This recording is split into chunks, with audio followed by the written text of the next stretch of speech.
BJP छोड़ने के बाद मनीष कश्यप का सबसे बड़ा ऐलान। मनीष कश्यप करने जा रहे हैं सबसे बड़ा खेल।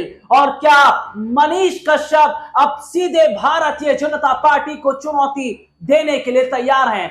बीते काफी लंबे अरसे से मनीष कश्यप बीजेपी से नाराज चल रहे थे, नाराजगियां देखने को मिल रही थी और यहां तक कि कई गंभीर आरोप भी मनीष कश्यप ने बीजेपी पर लगाए, जिसमें साफ तौर पर यह कहा गया कि मनीष कश्यप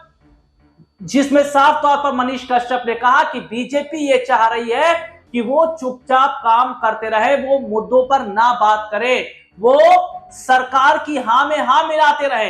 यानी कि सरकार का दबाव मनीष कश्यप पर था और वो ये कह रहे थे कि मैं मोदी जी का पिलर बनकर काम नहीं करूंगा, क्योंकि देश के प्रधानमंत्री नरेंद्र मोदी जी डरपोक और कायर हैं और झूठे प्रधानमंत्री हैं। तो मनीष कश्यप फिर क्या चुनाव लड़ने जा रहे हैं?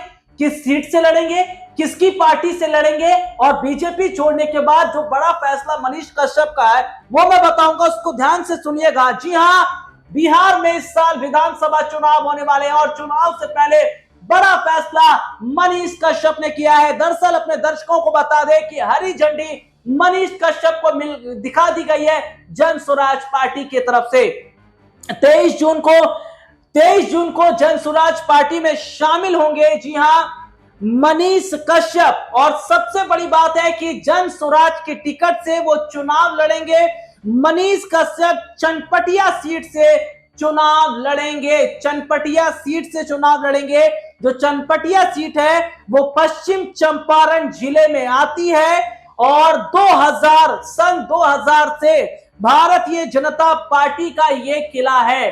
तो जो पश्चिमी चंपारण जिले के अंतर्गत चनपटिया सीट आती है और सन 2000 से यहां भारतीय जनता पार्टी का दबदबा रहा, ये बीजेपी का किला माना जाता है। और क्या बताइए, मैं बता रहा हूं, सुनिएगा कि 2020 में बीजेपी के उमाकांत सिंह ने, जी हां, बीजेपी के उमाकांत सिंह ने 83,828 मतों से यहां जीत हासिल की। उस वक्त जो है मनीष कश्यप चुनाव लड़ रहे थे, उस वक्त उन्होंने चुनाव लड़ा और वो हार गए, तीसरे स्थान पर थे। और सबसे बड़ी बात क्या है कि मनीष कश्यप ने बीजेपी छोड़ी ही इसलिए क्योंकि वो टिकट चाह रहे थे, लेकिन बीजेपी ने उन्हें सीधे तौर पर टिकट देने से मना कर दिया। लेकिन मनीष कश्यप ने कहा कि वो जन स्वराज पार्टी के साथ रहकर, पार्टी के साथ मिलकर बिहारी फर्स्ट को आगे बढ़ाएंगे और बिहार की जनता की जितनी तकलीफें हैं उसको दूर करेंगे। उन्होंने कहा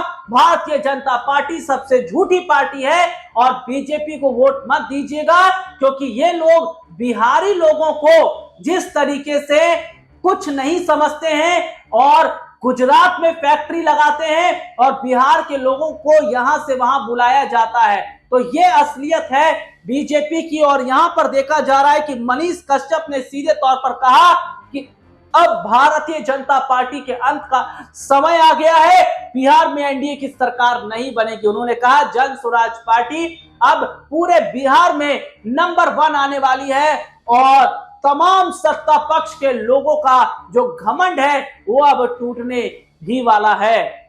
आज के लिए इतना ही, आपसे फिर दोबारा मुलाकात होगी, तब तक के लिए इजाजत दीजिए, नमस्कार।